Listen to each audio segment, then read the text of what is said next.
The billionaire's most precious watch was stolen by a Maid's Toddler.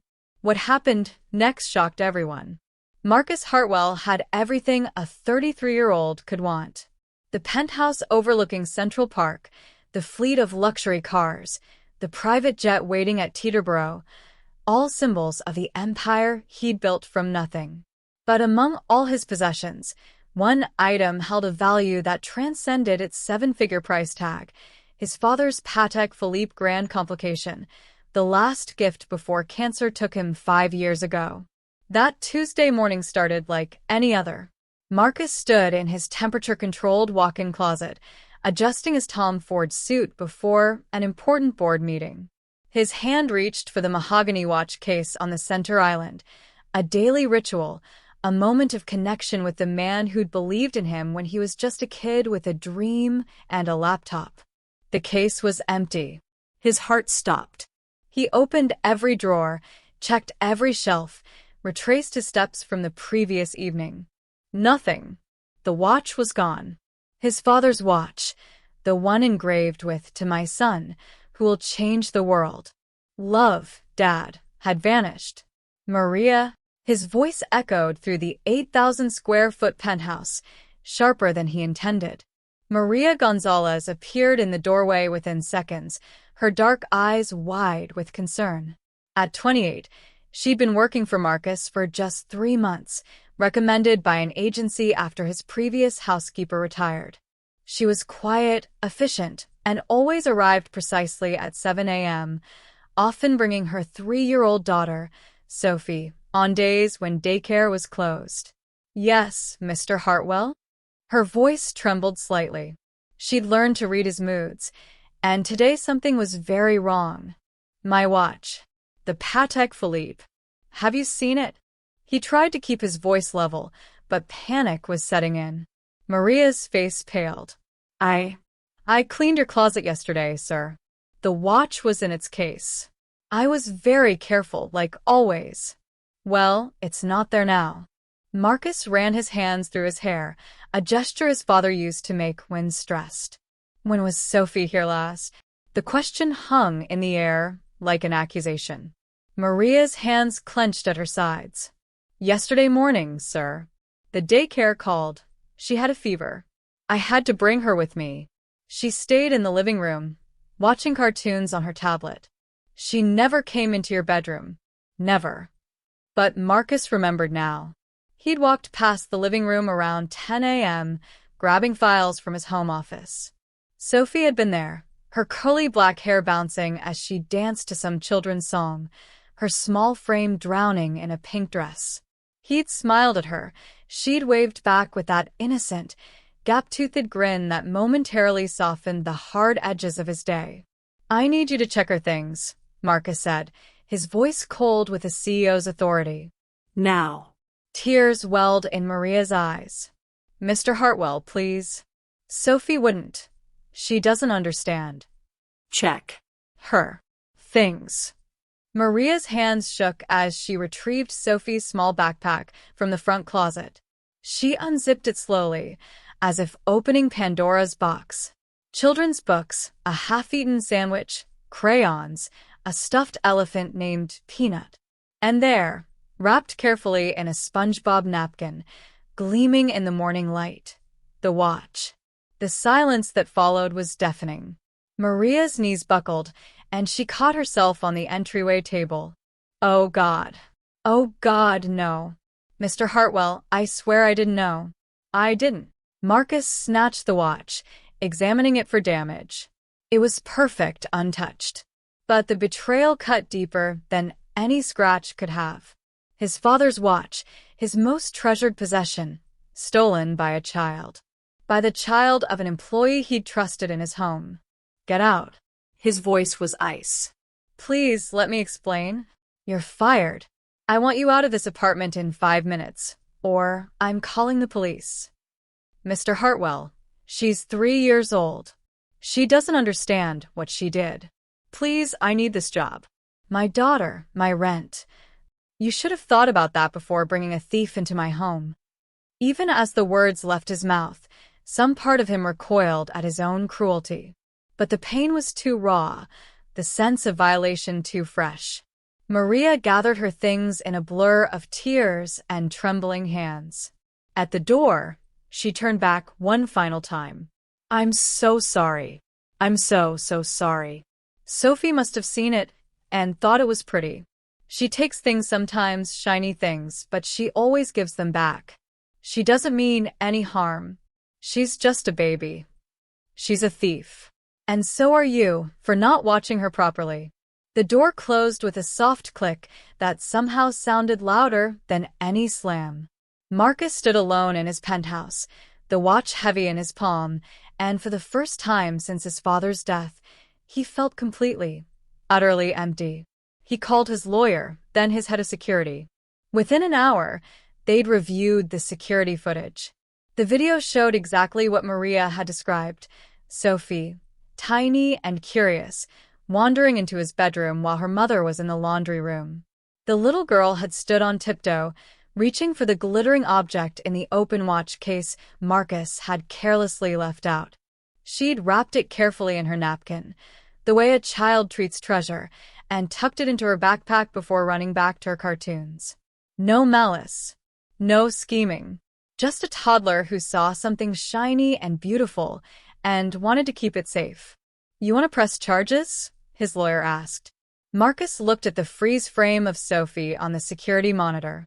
Her face lit up with wonder as she held the watch, her smile pure and unguarded. 3 years old. The same age he'd been when his father first let him hold that very same watch, teaching him about responsibility, about treasuring what matters. "No," he heard himself say. "No charges." Smart move. The publicity would be a nightmare. But that wasn't why Marcus said no. Somewhere in the past hour, in the space between his rage and this moment, something had shifted. He thought about his father, about the man who taught him that true wealth wasn't measured in dollars, but in character, in compassion, in how you treated people who had nothing to offer you in return. His father would have been ashamed of him today. Marcus sank into his leather chair, the watch still in his hand, and for the first time in 5 years, he cried. Not for the watch. It had been returned unharmed. But for the person he'd become, someone so consumed with protecting his possessions that he'd forgotten to protect his humanity. Outside, a spring rain began to fall on Manhattan, washing the streets clean. Inside, Marcus Hartwell sat in his expensive penthouse and wondered how much of his father's real legacy he'd already lost. 3 days passed. Marcus couldn't shake the image of Maria's face, the devastation in her eyes as he'd thrown her out. He tried to bury himself in work, attending back-to-back meetings, reviewing quarterly reports, making decisions that affected thousands of employees. But at night, alone in his penthouse, the watch sat on his nightstand like an accusation. He'd gotten what he wanted. The watch was back. Justice had been served. So why did he feel like he'd lost something far more valuable? On Friday evening, Marcus did something he hadn't done in years. He called his mother. Catherine Hartwell lived in the same modest Connecticut house where Marcus had grown up, refusing every offer to relocate her to something more suitable for the mother of a billionaire. Marcus. What a lovely surprise. Her warm voice crackled through the phone. "How are you, sweetheart?" "I'm fine, Mom. I wanted to hear your voice." There was a pause. His mother had always been able to read him, even through phone lines and across state borders. What happened? And so he told her. Everything. The missing watch, the confrontation, the firing.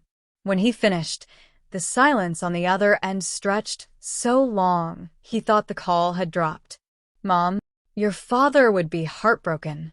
Her voice was soft but firm. "Not about the watch being taken. About what you did to that poor woman." The words hit him like a physical blow. "I was protecting his legacy." His legacy? Marcus, your father's legacy isn't a watch. It's you. It's the values he tried to instill in you. Compassion. Understanding. Second chances. He heard her take a shaky breath. "Do you remember when you were 7 and took that baseball from Mr. Peterson's yard?" Marcus closed his eyes. He remembered. He'd seen the signed Mickey Mantle ball through the neighbor's window and couldn't resist. His father had found it under his bed. Dad made me return it and apologize. But Mr. Peterson wasn't angry. He explained why it was special to him, and then, God, I'd forgotten this part. He let me hold it. He taught me about its history. He gave me a second chance to appreciate it the right way. Because that's what decent people do, Marcus. They teach. They guide. They don't destroy someone's life over a child's innocent mistake. His mother's voice cracked. That woman is probably terrified right now. No job, no reference, maybe can't pay her rent. And for what? Because her 3-year-old daughter liked something shiny? After they hung up, Marcus sat in the dark for hours. His mother was right. His father would have been heartbroken. Not at Sophie, not even at Maria, but at him. The next morning, Marcus did something that shocked his assistant. He asked for Maria's contact information. Then he did something that shocked himself. He dialed her number. She answered on the 4th ring, her voice hoarse. Hello. Maria, it's Marcus Hartwell. The sharp intake of breath was audible. Mr. Hartwell, Please, just listen. I need to know where you live. I want to come by. To talk. Why? Suspicion and fear mingled in her tone. Are you pressing charges after all? No. No charges. I need to apologize. In person. Another long pause.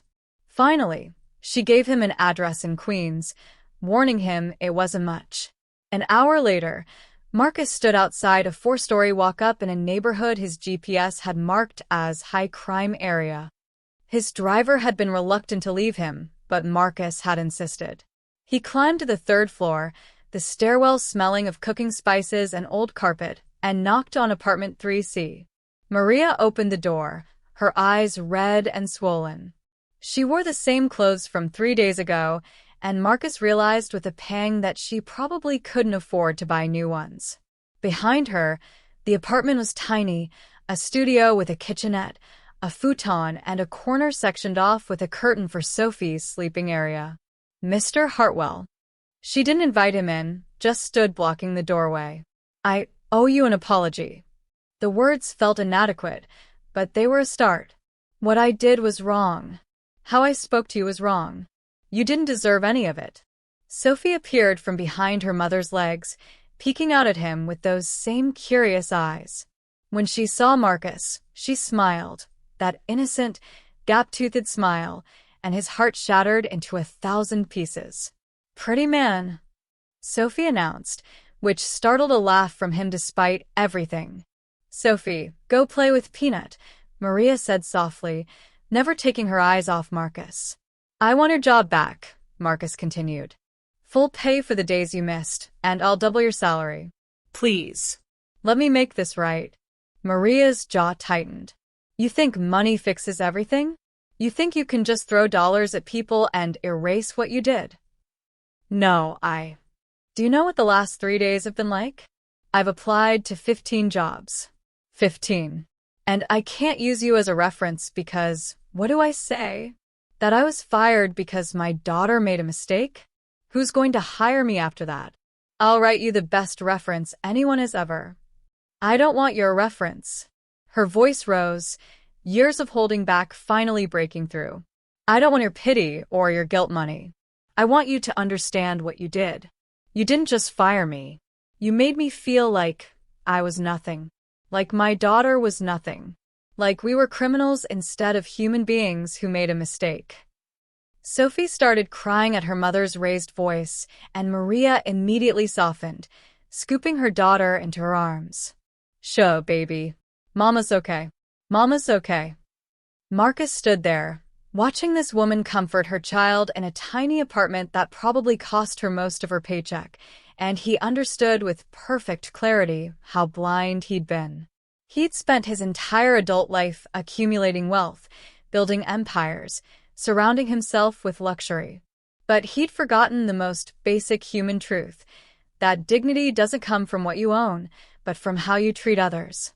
You're right, he said quietly. Money doesn't fix this. And I don't deserve your forgiveness. But I'm asking for it anyway. Not for me. I know I don't deserve it. But maybe we could both use a second chance. Maria didn't take the job back. Not at first. I need time, she told Marcus at her doorway that Saturday morning. I need to think about whether I can trust you again. Whether it's safe for Sophie to be around you. The words stung because they were fair. Marcus had shown her exactly who he became when things didn't go his way, and trust, once broken, wasn't easily repaired with apologies and money. But he was determined to try. The following Monday, Marcus did something unprecedented. He cleared his afternoon schedule. His assistant nearly dropped her coffee when he told her where he was going. The Queen's Community Center? Sir, you have the Merrill Lynch meeting. Reschedule it. He showed up at the center at 2 p.m., where Maria volunteered 3 times a week teaching English to other immigrant families. He'd learned this from calling the agency that had originally referred her, claiming he needed to send her final paycheck. In reality, he'd needed to understand who she really was beyond the woman who'd cleaned his floors. Maria spotted him immediately through the classroom window. Her eyes widened, and she excused herself, meeting him in the hallway with her arms crossed defensively. What are you doing here? Learning, Marcus said simply. About you. About the things that matter to you. I realized I had someone working in my home for 3 months, and I never asked you a single personal question. I didn't know about your volunteer work. I didn't know Sophie's name until the day I fired you. I didn't even know you were from Honduras until I looked at your employment file. Maria's expression softened slightly. Why does any of that matter now? Because I want to do better. Be better. He gestured to the community center around them. Can you tell me about this place? About what you do here? They sat on a worn bench in the hallway, and Maria told him her story. She'd come to America 6 years ago with nothing but hope and a suitcase. She'd worked 3 jobs while pregnant with Sophie, whose father had disappeared the moment he learned about the baby. She'd clawed her way to stability, sending money home to her mother in Tegucigalpa while trying to build a life for her daughter in a country that often felt hostile to people like her. The center gives me purpose, she explained, her eyes distant. These families, they're just like I was. Scared. Alone. Trying to learn a language that doesn't want to be learned, working jobs that pay nothing, all for the dream that maybe their kids will have it better. When I teach them English, I'm not just teaching words. I'm giving them tools to survive. Marcus listened, really listened, perhaps for the first time in years. He'd been so consumed with board meetings and profit margins that he'd forgotten what struggle looked like. His own childhood hadn't been wealthy. His father had been a mechanic, his mother a school librarian, but they'd been comfortable. He'd never known the fear of true poverty, of being 1 paycheck away from homelessness, of raising a child alone in a foreign country. I want to help, he said. Not just you. This center. These families. Tell me what you need. Maria studied him carefully, searching for the catch. Why? Because my father taught me that wealth is responsibility. And I've been shirking that responsibility by hiding in my penthouse, counting my money, and forgetting that there are real people struggling just to survive. He met her eyes. I'm not asking you to trust me yet. I'm asking you to let me prove I can be someone worthy of trust. Over the next 2 weeks, Marcus became a regular at the community center.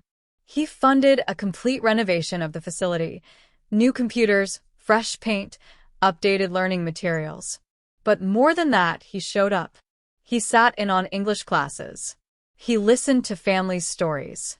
He met Sophie again, this time bringing children's books in both English and Spanish, which he'd spent hours researching. Sophie warmed him quickly, as children do. She'd sit on his lap during story time, her small finger tracing the pictures while he read in his halting, terrible Spanish that made Maria laugh despite herself. You sound ridiculous, she told him after one particularly butchered reading of The Very Hungry Caterpillar. I know, Marcus grinned, but I'm trying. Why are you really doing this? Maria asked him one evening after the center had closed. They were alone in the classroom, putting away supplies while Sophie napped on a mat in the corner. The money, the time, the effort. What do you get from this? Marcus paused, holding a stack of workbooks. Do you know why that watch meant so much to me? Maria shook her head. My father gave it to me a week before he died. Pancreatic cancer, stage 4. We had 7 days from diagnosis to the end. His voice roughened. He was so weak he could barely lift his hand, but he insisted on giving me that watch himself. He said, "Time is the only thing we can't buy more of, Marcus. Spend yours wisely. Spend it on things that matter." He set the workbooks down, his hands trembling slightly. For 5 years, I thought that watch was the most important thing he gave me. I treated it like a sacred relic, locked it away, protected it from the world. But I realize now that I got it all wrong. The watch wasn't the gift. The message was. And I've been wasting my time on things that don't matter, ignoring the things that do. Maria was quiet for a long moment. When she spoke, her voice was gentle. He sounded like he was a wonderful man. He was. And he would have liked you. He always believed in second chances. Marcus smiled sadly. He gave me dozens of them when I was growing up. Every time I screwed up, every time I made a selfish choice, he'd sit me down and teach me how to do better. I wish he were here now to teach me how to fix this. Maybe he is, Maria said softly. Maybe he's the reason you came back. Something shifted between them in that moment, not forgiveness, not yet, but understanding. Maria saw that Marcus's cruelty had come from a place of pain, not malice. And Marcus saw that Maria's dignity had never wavered, even when he'd tried to strip it away. I'd like to try again, Marcus said. Not as employer and employee. As friends. People who help each other. I know I don't deserve your trust, but I'd like the chance to earn it. Maria looked at Sophie, sleeping peacefully with Peanut clutched to her chest. She thought about the rent check she'd barely scraped together last week, about the rejection emails from job applications, about the fear that kept her awake at night. But she also thought about the man in front of her, who'd spent 2 weeks showing up, listening, trying to understand a world he'd never had to navigate. Okay, she said finally. Friends. But Marcus? Yeah. Friends don't get do-overs. You hurt me again, hurt Sophie again, and we're done. No third chances. Deal, Marcus said, relief flooding through him. No third chances needed. I promise. It was a promise he intended to keep, though neither of them knew yet how deeply that promise would be tested, or how completely it would transform both their lives. Spring turned to summer, and an unlikely friendship bloomed. Marcus found himself spending less time in boardrooms and more time in Queens, much to his executive team's bewilderment. But the quarterly numbers didn't suffer. If anything, they improved. A clear mind, Marcus discovered, was worth more than endless hours at a desk. Sophie became his unlikely teacher. The 3-year-old had no concept of billion-dollar deals or corporate hierarchies. To her, Marcus was simply Mr. Marcus, the tall man who read funny voices during story time and always had goldfish crackers in his pocket. You're spoiling her, Maria would say, watching Marcus present Sophie with yet another gift, an art supply set, a telescope, a collection of science books about space.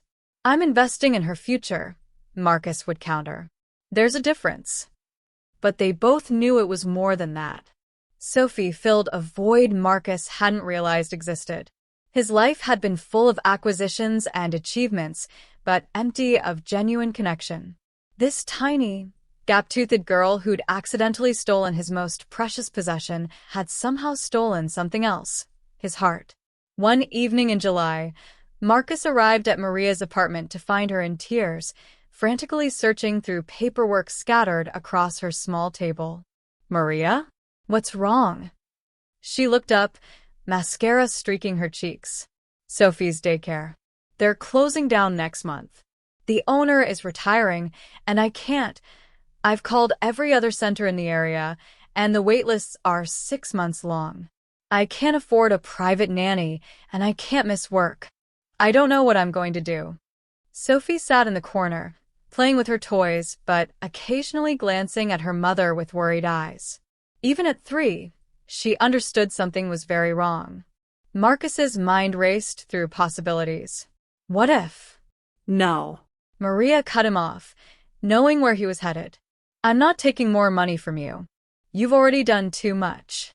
I was going to say, what if Sophie came to my office? Both Maria and Sophie looked at him like he'd suggested taking her to Mars. "Your office," Maria repeated slowly. "The one with the $1,000 an hour lawyers and the Fortune 500 executives?" "Why not? I own the building. I can do what I want." The idea was forming even as he spoke. "We've got an entire floor that's being renovated. We could convert part of it into a child care center, not just for Sophie, but for all the employees' kids. Do you know how many of my staff are parents? They'd kill for quality on-site childcare." "Marcus, that would cost." "Nothing compared to what it would give back. Higher employee retention, better focus, happier workers." He was getting excited now the same way he did when a business plan clicked into place. But more than that, it would be the right thing to do.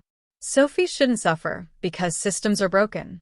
Maria studied him, this billionaire who'd transformed from her worst nightmare into something she still couldn't quite define. "You're serious?" "Completely. Let me make some calls." Within 3 weeks, Hartwell Industries announced its new on-site childcare center, subsidized for all employees regardless of income level. The press called it a progressive business move. Marcus's board called it an expensive PR stunt. Marcus called it what it was, a chance to do one thing right. Sophie was among the first children enrolled. Maria, after much convincing, accepted a new position, not as Marcus's housekeeper, but as the center's director. She had the experience, the passion, and the understanding of what working parents needed. "I don't know anything about running a business," she'd protested. "Then learn. You taught yourself English, found work in a foreign country, raised a daughter alone. Running a child care center will be easy by comparison." Marcus smiled. "Besides, I'll be upstairs if you need anything. Partner." The word hung between them, weighted with new meaning. The child care center opened in August, a bright, cheerful space filled with books, toys, and most importantly, love. Maria hired 3 teachers, all mothers themselves, all immigrants who understood the struggle. She created a curriculum that honored different languages and cultures, that taught children like Sophie they belonged in this world just as much as anyone else. Marcus found excuses to visit daily. Sometimes he'd read during story time. Sometimes he'd just sit in the corner and watch Sophie paint or build block towers, marveling at how something so simple could bring such joy. "You're good with her," Maria observed one afternoon. They were sitting outside during nap time, watching the Manhattan skyline shimmer in the summer heat. "She's easy to be good with. She doesn't care that I'm rich or successful. She just cares that I show up." "Is that why you keep coming back?" "Because it's easy." Marcus turned to look at her.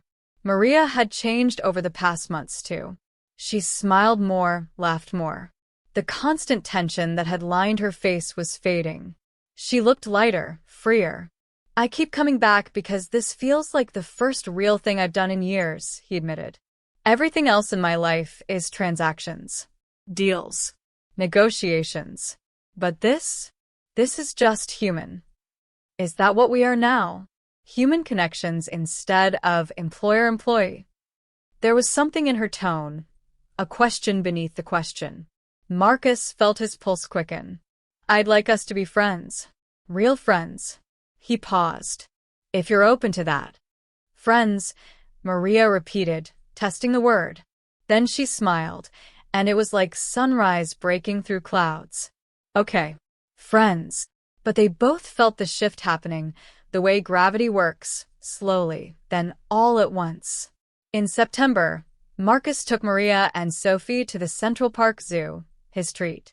He'd rented out the entire facility for the afternoon, something Maria initially refused until he explained it was Sophie's 4th birthday present.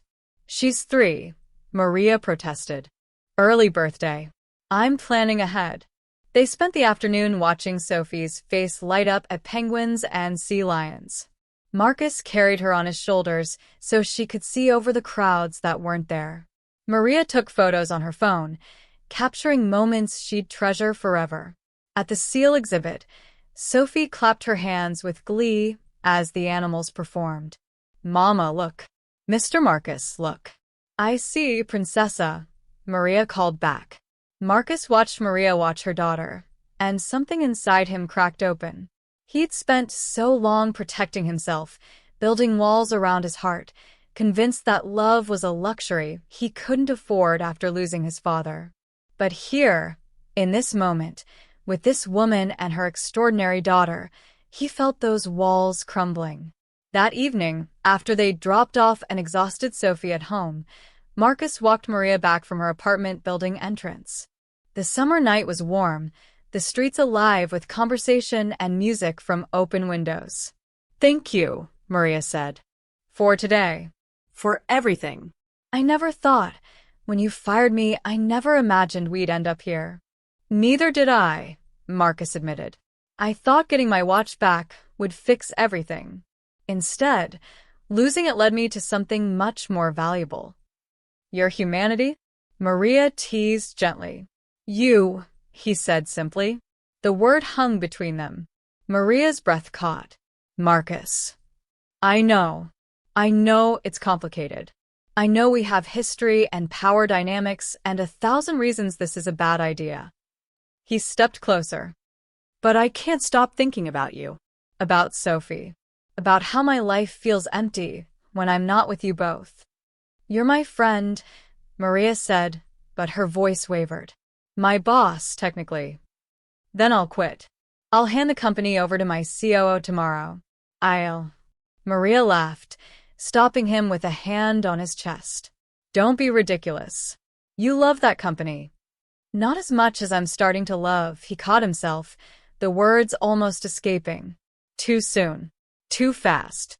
"Not as much as I value this friendship." Maria's hand remained on his chest, feeling his heartbeat race beneath her palm. She'd been fighting this feeling for weeks, trying to convince herself it was gratitude, or obligation, or anything other than what it actually was.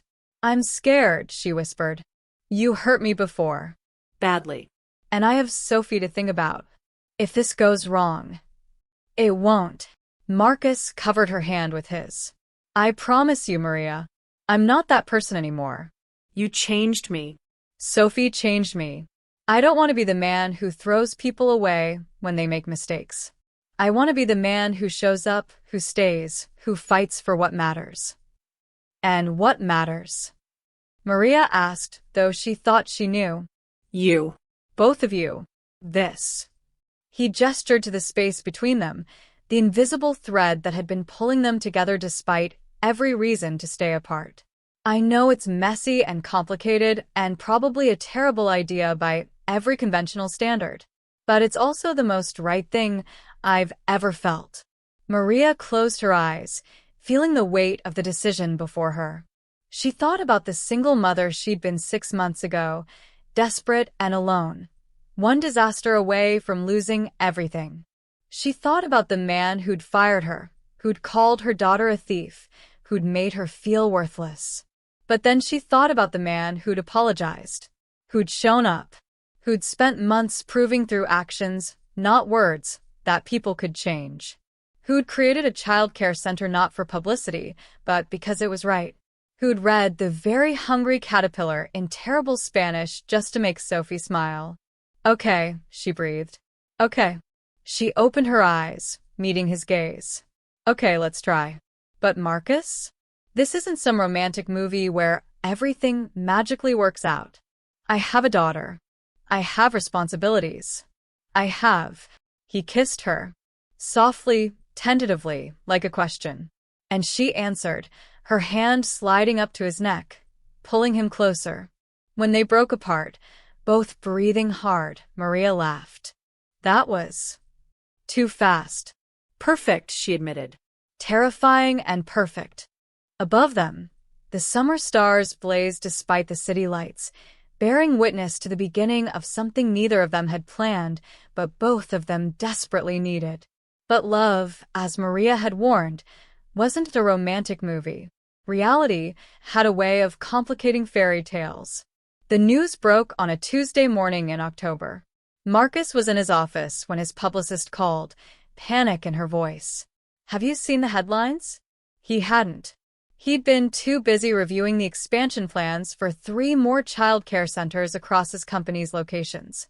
But now, pulling up his browser, he saw Billionaire dates former Maid, romantic redemption or power imbalance. From penthouse to pillow talk, Marcus Hartwell's controversial relationship. Did he fire her to date her? Inside the Hartwell scandal. The articles were brutal, dissecting every aspect of their relationship with cynical precision. Some painted Marcus as a predator, a wealthy man taking advantage of a woman who'd been dependent on him. Others portrayed Maria as a gold digger, someone who'd orchestrated the entire situation from the watch incident onward. None of them saw the truth.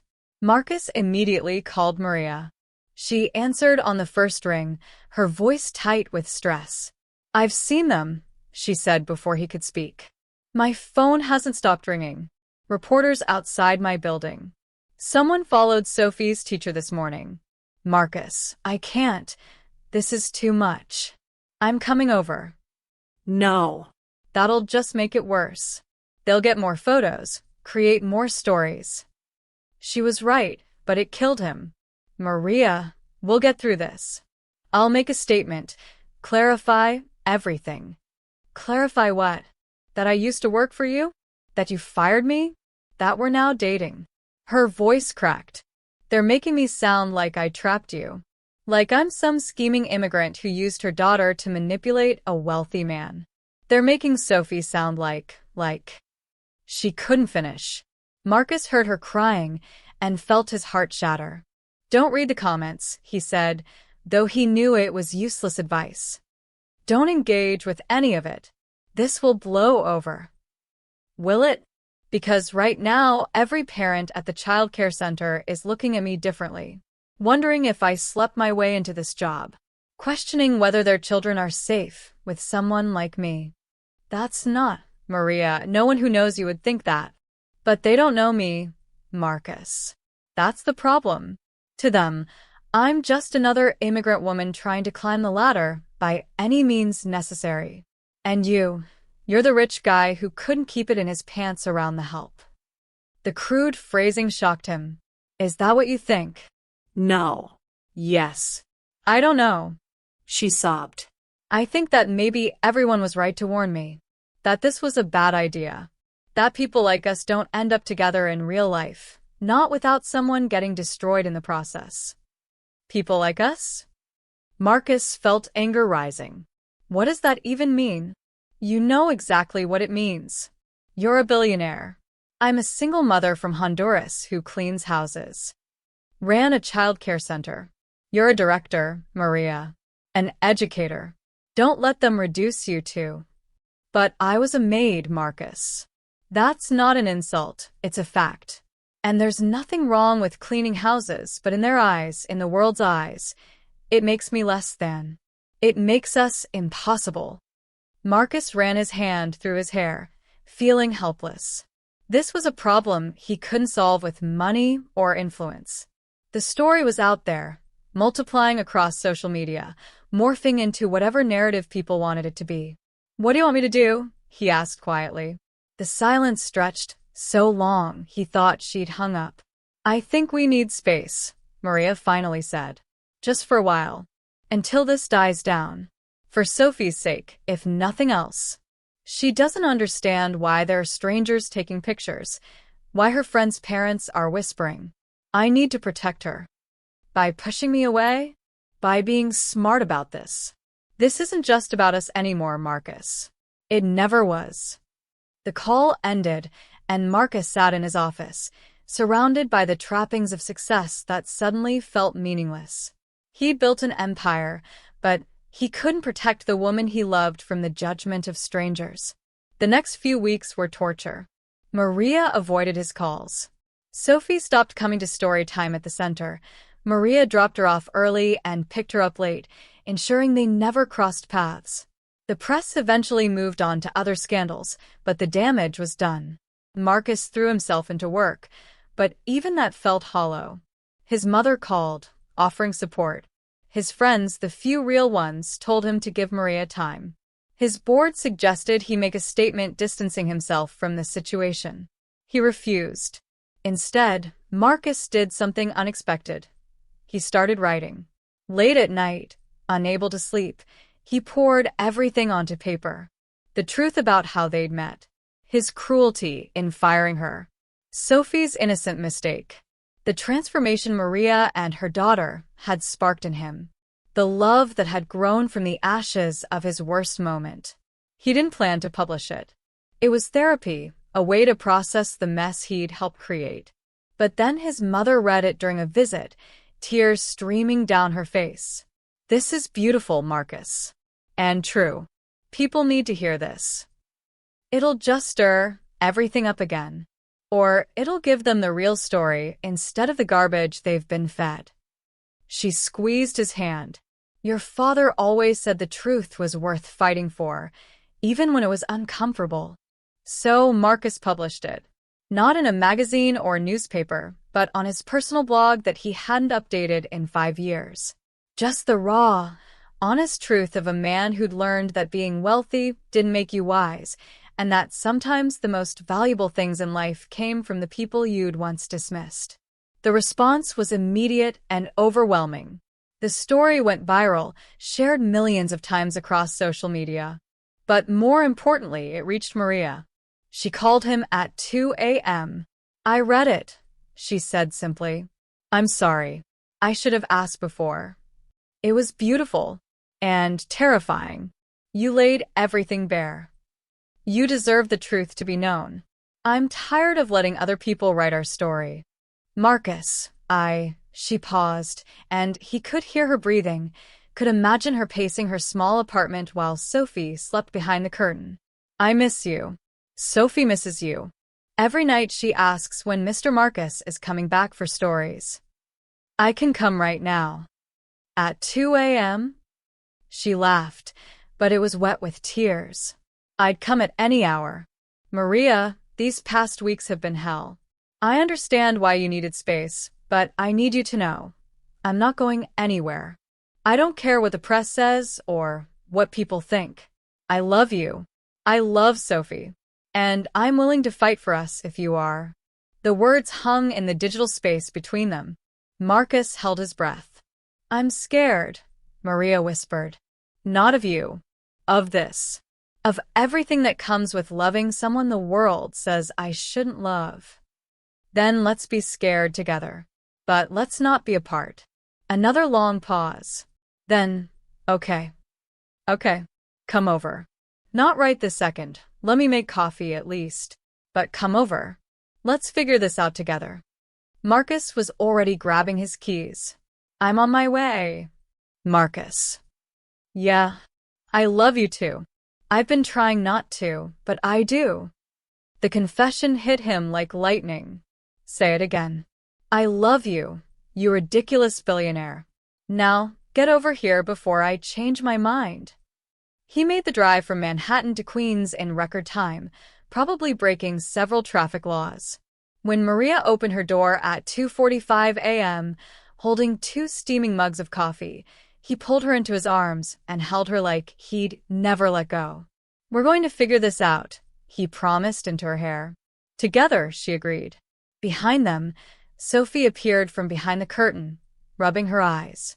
Mr. Marcus? Hey, Princessa. Sorry we woke you. She ran to him, and he scooped her up, holding both of them, his accidental family, his unexpected redemption. The world outside might judge them. The press might scrutinize every move. People might whisper and speculate and condemn. But in that moment, In that small apartment in Queens, they had something more valuable than approval. They had each other. And sometimes that was enough. 6 months later, on a crisp April morning, Marcus stood in his penthouse closet holding his father's watch. But this time, he wasn't alone. Sophie was there, now 4 years old, and even more curious than before. She stood on a small step stool he'd installed specifically for her, watching as he carefully opened the watch case. "Gentle," Marcus reminded her, echoing the same words his father had once said to him. Sophie's small fingers touched the watch with reverence. She'd heard the story dozens of times now, how she'd taken it, how it had led to her mama and Mr. Marcus falling in love, how sometimes the worst moments led to the best things. "Your grandpa gave this to you?" she asked, her pronunciation still adorably imperfect.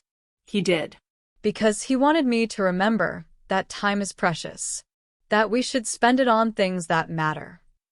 "Like Mama?" "Exactly like Mama." Marcus smiled, then made a decision he'd been contemplating for weeks. "Sophie, I want you to have this."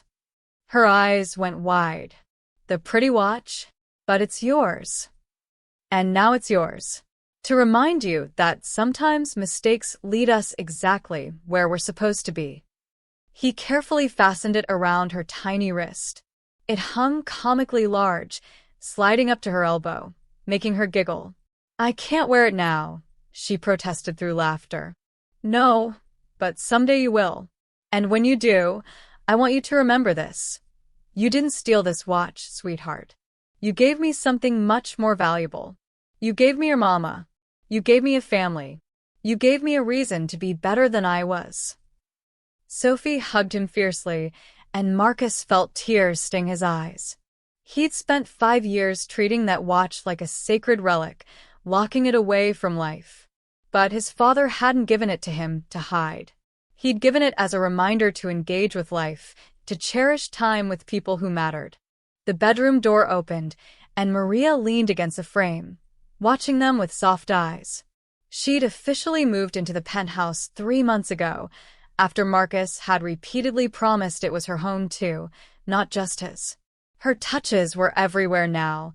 Family photos on the nightstand, Sophie's artwork on the refrigerator, shoes by the door. The penthouse had transformed from a sterile showcase into a real home. "You gave her the watch," Maria observed. "Seemed right." Marcus stood, lifting Sophie into his arms. "Besides, I have everything I need right here." Later that morning, after they dropped Sophie at school, she now attended a prestigious prep academy where Marcus had endowed a full scholarship program for children of immigrant families. Marcus and Maria walked through Central Park.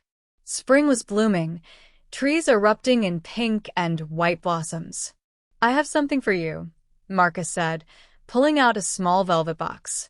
Maria's breath caught. "Marcus, it's not what you think." "Well, it is. But also it isn't." He was fumbling, nervous in a way billion-dollar deals never made him. "Open it." Inside was a ring, but not a traditional engagement ring. Instead, it was a delicate band with 2 stones, a sapphire and an emerald, intertwined. "Blue for Sophie's birthstone, green for yours," Marcus explained. "I know we've only been together officially for 6 months. I know conventional wisdom says I should wait, do this properly, make a big romantic gesture. But," Maria prompted, tears already forming. "But I spent too many years following conventional wisdom, and it made me miserable. You and Sophie, you're not conventional. This isn't conventional. Why should the proposal be? So this is a proposal? This is a promise." He took her hand. "Maria, I'm not asking you to marry me. Not yet, not until you're ready. But I'm promising you that I will ask, that I want you and Sophie in my life forever. That I'm committed to building a future together, at whatever pace you need." "You're asking me to be engaged to be engaged?" Despite the tears, Maria laughed. "I'm asking you to trust that this is real. That we're real. That what started with a stolen watch has become the most precious thing in my life." Maria looked at the ring, at this man who'd transformed from her worst nightmare into her greatest blessing. She thought about the journey they'd traveled, from employer and employee to something indefinable, something beautiful. Yes, she whispered. Yes. Yes, I trust you.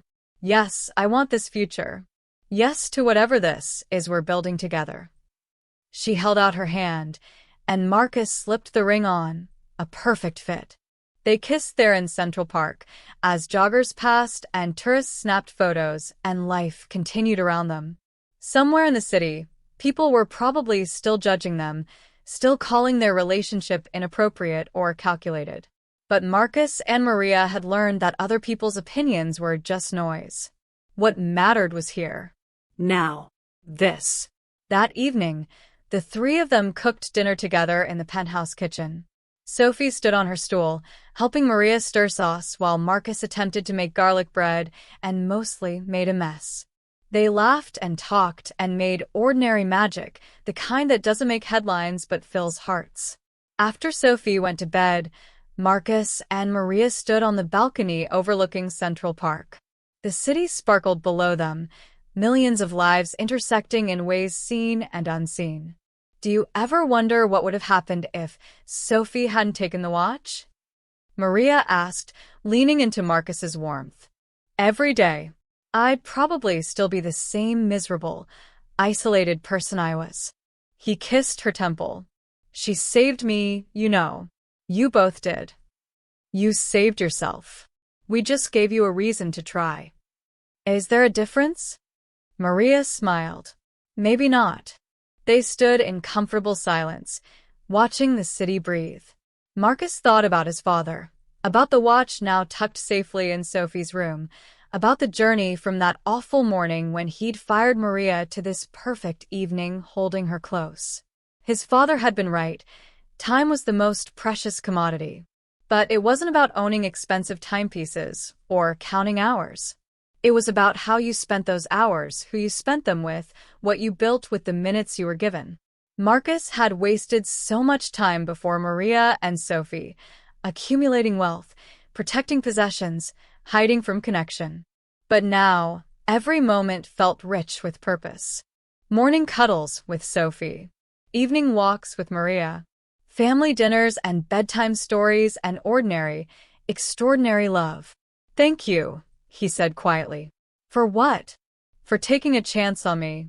For letting Sophie take that watch. For giving me a second chance, even when I didn't deserve it.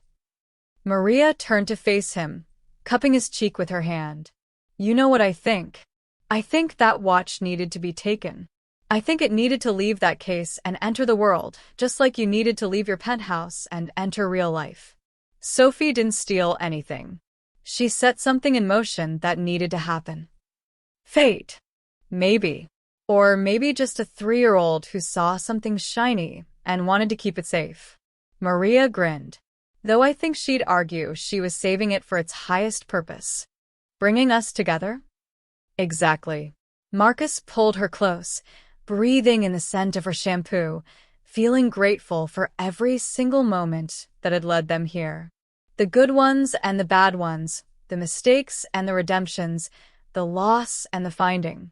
A year later, on Sophie's 5th birthday, Marcus proposed properly.